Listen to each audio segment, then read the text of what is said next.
They say the workplace is like adult daycare, right? People go to the office and it's just daycare for most adults, right? And there are some adults that want emotional support at work, right? Sometimes I need emotional support at work. Sometimes you do. I'm just joking. But what we have is some examples of people who are just unhappy with the workplace. Let's listen to what they have to say here. How is this happening? How is this the world that I live in now? I truly feel stuck. I feel frozen. I want to do something, but there's nothing I can do. This is not the world I wanted to grow up and grow old in. This is not the world I wanted to meet a partner with and raise a family with. This is not the world I wanted to bring children into and teach them all of the goodness. It's not there anymore. There is no goodness left in the world. Everyone is just greedy. What happened to caring? What happened to passion? What happened to putting your soul into things that are important? Things like art and nature and life and love. Where did it go? I don't want to work anymore. And life and love. So she's crashing out right now. There's a trend of women crashing out on TikTok and social media, crying their eyes out, right? And the thing is, what is she crying out to? Who's she crying out for, right? For a man to save her, presumably, right? Or the system to save her. The thing is, this world is a cold place and it's becoming colder every day, right? There's more and more economic dysfunction, more and more social dysfunction. One thing I want you to realize is that this world isn't the 1950s with healthy, maybe gender relations and family formations. This world isn't, thankfully, the World War II where men were being conscripted to war. This isn't like fantasy world where everything's fine. It's not this ideal utopia tech future that we were promised in the early 2000s where they talked about all this tech innovation, right? People are really struggling. And how can you deal with it? You can whinge about it online. You can have a bit of an escapism. Everyone needs a bit of a mental break from this sick society. But the key is you need to adapt. You need to be hyper flexible. You need to be, to a certain extent, cutthroat in making decisions, cutting negative people out your life, focusing on your financial goals and your health goals. You're not living in a civilized society. And something I realized time and time again, and I have to remind myself, like, wake up and I go into this society.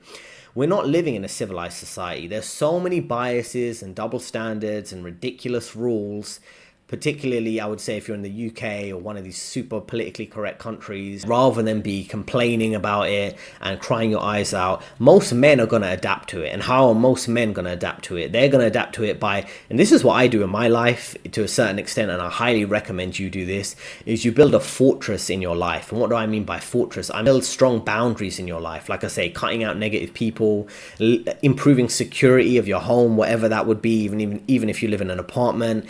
Best to get the healthy food you're looking for, a steady routine, so it gives you some stability in your life when things are completely dysfunctional. At least you have your steady routine, your healthy food, healthy lifestyle practices. Maybe you're working out. You have other practices in your life of financial freedom, investing, saving, living a low-cost lifestyle, spending time with your friends, spending time in nature. Whatever that would be, is just build as much stability and structure in your life that the system's not providing. The system's not giving you a healthy culture or community to engage in. But you can build that at a very small level, a micro niche level, localism in your life, right? Same thing with good lifestyle habits, right? It's become incredibly expensive for, a lot of food, for example. Grocery store prices are quite high, but if you meal prep effectively, you can do the best you can in these circumstances. The more structure, stability, and good life practices you can build for yourself will help you deal with this. Crying about it on TikTok like a whinging girl boss is not going to really help you, right? So let's continue to learn from this woman here. I just want to let the people know that when you start working, you give up your freedom. Yeah, that sink in, because I just realized that this fucking morning and had a mental breakdown. Oh, but guess what? Actually, doesn't matter what the fuck happens. It doesn't matter if you got no sleep. It doesn't matter if your fucking dog died. It doesn't matter if your mom got cancer. Bitch, you still have to go to work every single fucking day. And if you don't want to go to work, you can't just not show up. You can't, I actually have to ask my boss basically, what's this shit? Oh my god. Actually about to lose my fucking grip on sanity because I just realized this shit. I literally have no control whatsoever over my life at this point. And if I do want to have control, I have to quit my job if I want to take more than a week off unannounced, on vacation. Because God forbid I enjoy my life as a 21-year-old sexy hot ass bitch. God forbid I want to do something else than sit at a fucking desk and no. So I am about to walk into work. I will flush these thoughts out into this video and let y'all know what the tea is. Because that's the tea. And I feel like somebody should have told me this before I started working. I graduated on a fucking Sunday, started working on Monday type shit. Nobody let me know, and now I'm doing this until I'm dead. So I know the audio is a bit speeded up there, I didn't know. But the point is, firstly, I've worked with women like this in corporate jobs, and they are kind of, I don't know what they thought their job would be. It's like, I feel like, oh yeah, I was just expecting this kind of easy life where she could be center of attention. And this is the thing, I feel like people like this, they watch shows like type of corporate girl boss type of TV shows, and they don't know what actual work involves. They think it's just going to be a bit of social status. Maybe they're sleeping around with a coworker they're attracted to, or their boss, or they're going out for work drinks, and everything's a show, right? So many things with these type of personality types, they think everything's a show and it's not about the work. And the thing is, the employer doesn't care about your emotions, right? It's like you're finally learning the lifestyle of most men, right? Throughout generations and centuries. The men would just go work somewhere and enjoy their free time with their family. Women are coming to the harsh realization how difficult it is to be a man, because that's exactly what she's doing, because she's going to have to numb her emotions to deal with work rather than have a complete emotional outburst at work. Now, your company is not your husband. I don't know if I need to reiterate that, but your company that you work for, your employer, your manager, your boss is not your husband. They're not your boyfriend. They're not here to take care of your emotions, right? And she says she's a hot ass bitch, but in the comments, do you think she's attractive or not? Mid. It's up to you. It's a very subjective take there, but you need to calm yourself down, right? Because sometimes you deal with these people and they almost snap in the office and they have these like outbursts on you. You might not be shouting or swearing, but they have this really bad passive aggressive attitude, and it's like you're really nothing, or no one really respects your skill level even. People question why you're here. Are you a diversity hire? So these are the type of things, like, deal with these type of personality types in the office. It's like, you got what you wanted. You've got that maybe a decent paying corporate job, if it's not the high paying corporate job. You've got the comfortable, easy life, an email job, a laptop job where you're just sending emails back and forth, dealing with a bit of office politics, and you're comfortable, air conditioned. And it's like, now you're whinging about it, but I thought this is what you wanted, right? So it really just makes it think like a good decision for certain personality types to, their corporate career, if they're not willing to put in the work and, structure and understand the long-term goals, right? Like short-term gratification for the long-term financial freedom, right? Maybe she would be happier at home with kids, or just doing some relaxed chores and waiting for a husband as she lives as a housewife, right? Or stay-at-home mother. That could have been a better fit for her, but kind of woman, to get a high quality education in college or university is a better fit. So it really does make you think about the personal life decisions and how the system maybe set her up to fail through brainwashing her and telling her to focus on that corporate career when it might not have been a good option for her. I'm the only one, I'm passionate about anything, and I hate that for me. I'm not passionate about anything. I'm not passionate about anything, and it annoys me so bad, because I want to my all into something and be excited about it, but it's literally nothing that I feel like I've came across that I'm passionate about. And I just feel like I want to have a passion. I don't know, I guess I'll pick up a hobby or something. It's not passionate. I don't love anything. I wish I did, but I don't. So she's talking about how she's not passionate about anything in relation to work and things like that. And joke online whether a woman actually have hobbies. And I think some women have hobbies. They might be doing some artwork, doing some knitting, doing some kind of yoga, things like that. But it's like, I'm dealing with some female colleagues at co-workers, and I think, are they really passionate about their work? Do they actually want to build something here, whether it's building in tech, building in finance, or do they just like the social status that comes with their job and maybe being around other men who are financially successful? Maybe she's looking for a boyfriend or husband, or she enjoys the kind of office politics and gossip and things like that, which are seen working in investment banking, on trading floors and things like that.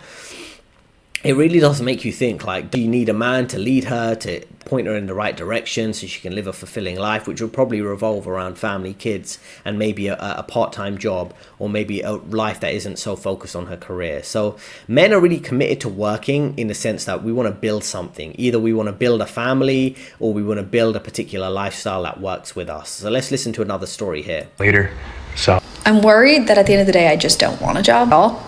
And one of the things that scares me about quitting my job / going on the job hunt is not that I'll never be employed again, because I'm super confident in myself. I know I'm talent.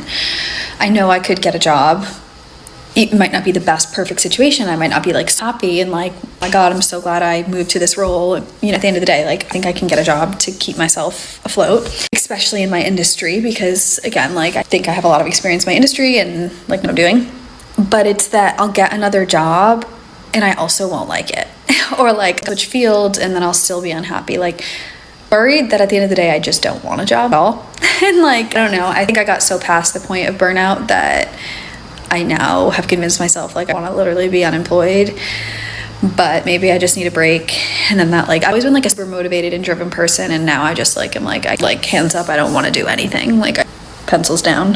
So, you know, she doesn't want a job. She's dealing with a like level of burnout. And she says she's top talent. I don't know how to explain it, man. Sometimes I can look at someone and I can sense if they are top talent or not. And maybe I'm just judging. I don't know. You let me know in the comments. Sometimes I think, is this a diversity hire? Was it because they wanted more women? Or notorious AWFL, the affluent white female liberal, who are like represented in corporate roles? Is that they just fit in there? Do they just want to hire someone who looked like her? Is she actually top talent? Let me know in the comments what you think about that.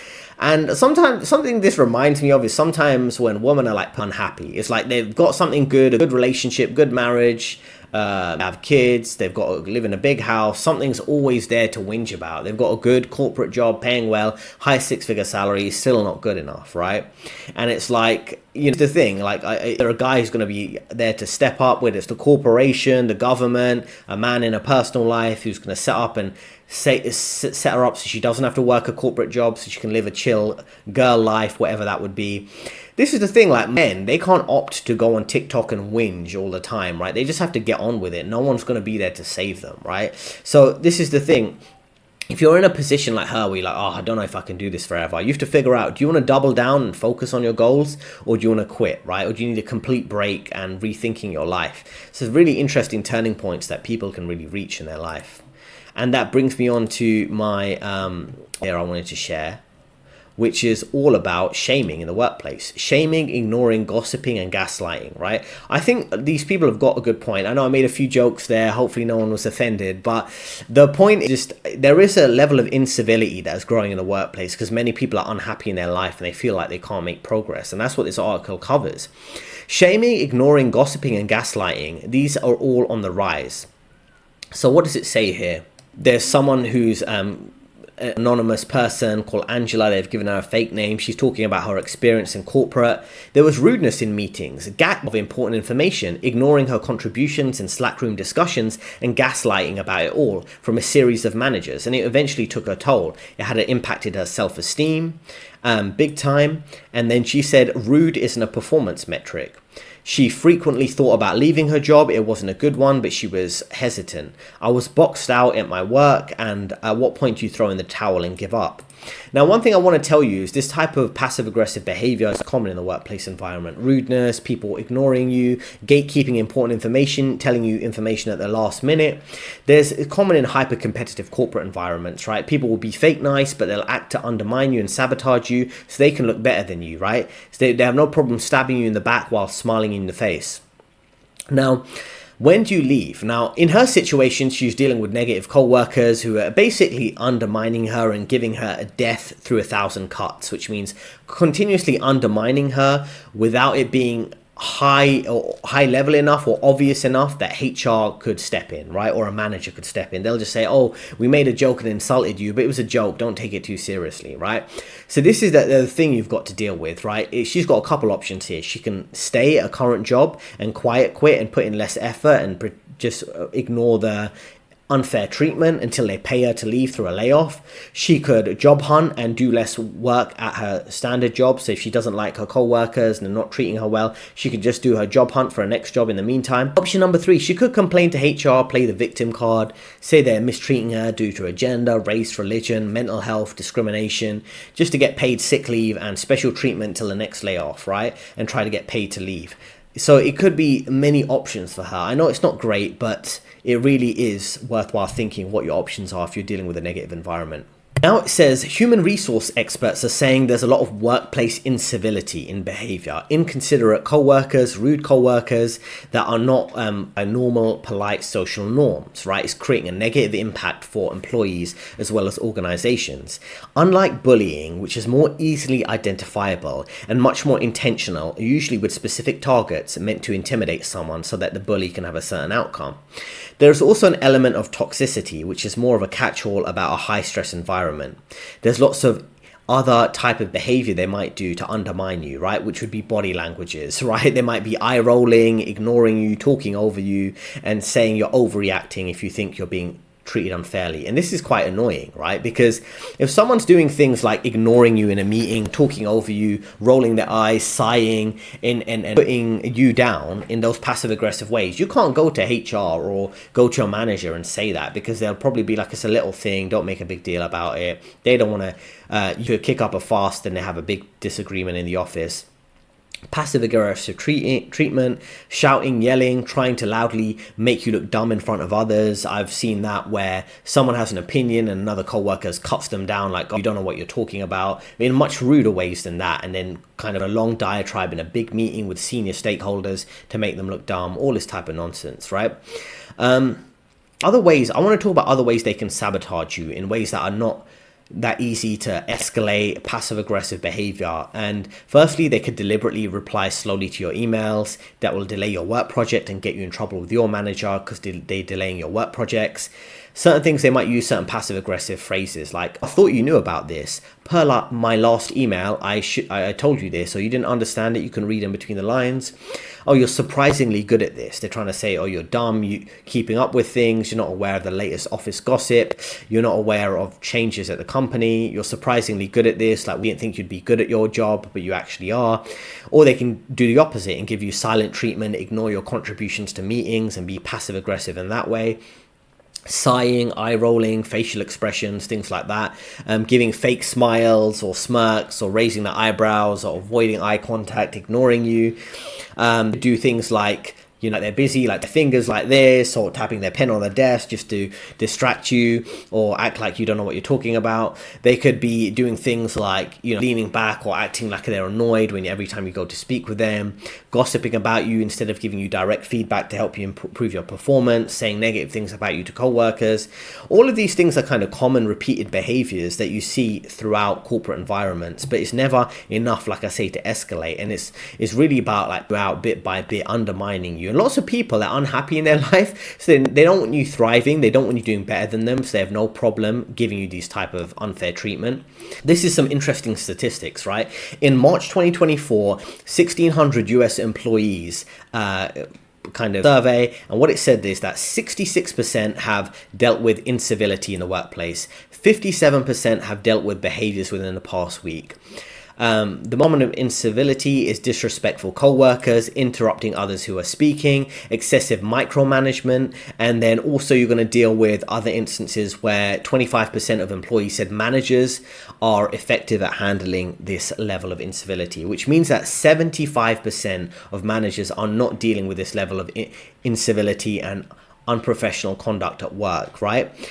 So the type of things, right? Other ways that people are passive aggressive are covered here, you know, their co-workers, sending not nice, passive aggressive, insulting emails to their other co-workers, spreading rumors, gossiping, eye rolling, taking credit for the work of others that other people are doing, right? Assigning blame and never taking responsibility for problems, and then making people feel uncomfortable at work, right? And what's interesting here is, why is it happening now? Now, this is showing about a lack of incivility at society at large. And this is what I keep telling you guys, right? Like, all the issue you see in society, the gender war, the political disagreements, the culture war, racial tensions, religious tensions, tensions between citizens and migrants and things like that, it's going to play out in the workplace. Because you can't avoid the people you don't like at work, right? The men who prefer to keep to themselves can't avoid the girl boss at work, right? The woman who might not like the way men are conducting themselves in society, they can't ignore them at work. They have to deal with them, right? You have to deal with people on public transport, on the subway, when you're driving your car around and people have road rage because they're unhappy with their life and the cost of living. You have to deal with people at work that are difficult too, right? Here it says that stress levels in society have risen significantly, and then also there's deep political divisions. People don't know what they can and can't say. There's not a lot of emotional intelligence. And a lot of that emotional outbursts are coming out in different ways. There's lots of blatant bullying, smaller signs of disrespect that people might have for each other. And then all these social issues end up appearing at work. Like I say, all these tensions. People are fed up with dealing with other people, being fake nice. People wanted to work from home and do a good job. Now they're dragged back to the office. People are fed up with being treated like second-class citizens by the companies they work for, the governments that are lying to them, the media that's lying to them, different demographics they might not like. So it really can lead to a lot of tension. Now, this goes on to this article here, right, which is some so-called advice. Now, look at the person giving advice, Blair Palmer. Is that a woman? Is that a trans woman? I'm not sure. And also, what's kind of funny here is the level of weird behavior women get away with in the workplace. I have to say this. She's got this heading and she's got this part of book which is called the engagement G-spot. Now, do you think a male co-worker could, or a male HR expert, and this is a HR website called HR Zone, do you think a male employee could get away with using this type of wordplay? The engagement G-spot. Can you ever use the word G-spot at work? Let me know in the comments. If you made it this far in the video, put the word G-spot into the comments just for jokes, because this is the type of ridiculousness that you have to deal with. There's all these biases. Women can say and do whatever they want at work, basically, right? And you get these ridiculous HR Karens who are writing articles about the G-spot when we're talking about declining respect at work. Firstly, it says there's respect at work. 37% of employees agree they're treated with respect at work. So the majority of employees, right, are saying they feel disrespected at work. And then if you go into this little article she's mentioning here, she's talking about there's high pressure to perform at work, continuous growth with fewer resources, and lots of investment costs in terms of putting in a lot of time and effort at work. It's costing employees well-being. And then if you continue reading through this, it says it doesn't matter how much resilience workshops you run, there's always going to be employees who feel like they're burnt out and they feel like they have to play up with this fake corporate environment. It's also talking about they're also tired of half-hearted attempts to engage them in the office and empty talk about organizational values. They're fed up with random 3-day in the office mandates when they could work from home. Why they're being dragged to the office. They don't want to hear all this talk about empowerment, engagement and things like this. And if they share a new idea that's slightly different, it just gets ignored or they get cast aside as that idea is too risky or it's not going to work. Lots of people have to attend these pointless team workshops. Everyone's been to pointless team events during work hours, even after work hours, and you're a grown adult and you're treated like a child. Yes, teamwork exercise. We have to make some kind of roller out of paper mache or some kind of rubbish time-wasting exercise, and you just really have to patience in these pointless time-wasting meetings, and people are really getting fed up of these, particularly when they're dealing with workplace stress, don't know if they're going to keep their job, don't know if they can pay their mortgage next year with the inflation rates going up. People are just losing their patience to keep up with this type of nonsense, right? And it talks about here, obsession with workplace location could be killing respect levels. And what it means by that is people want to work from home and companies like, no, you have to be in the office, right? And people are like, well, what's the point, right? Putting people in the office, you just have presenteeism where people just pretend to be busy in the office when they could be working from home and having better work-life balance. HR is a lot of poor quality management skills, people management skills. This is really getting to a lot of people and adults. Like I say, they're sick of being dragged to the office and having to be monitored like their children. Imagine being a grown man, a middle-aged man, maybe a 45-year-old man. You've been working from home during the lockdowns for several years, then you get dragged back to the office just so they can monitor what you say and do, what opinions you have and you don't. And then what's interesting here, just to finish up here, is blenders and splitters. Now, what is it saying about blenders and splitters? It's saying that there's different personality types. There's people who are blenders, who don't mind sharing their work and home life. They don't mind doing a bit of life admin at work and taking care of their bills through a few phone calls at work. And they don't mind dealing with some work matters outside of work. They don't mind going for work drinks outside of work hours. They don't mind doing a few work emails on a Sunday night.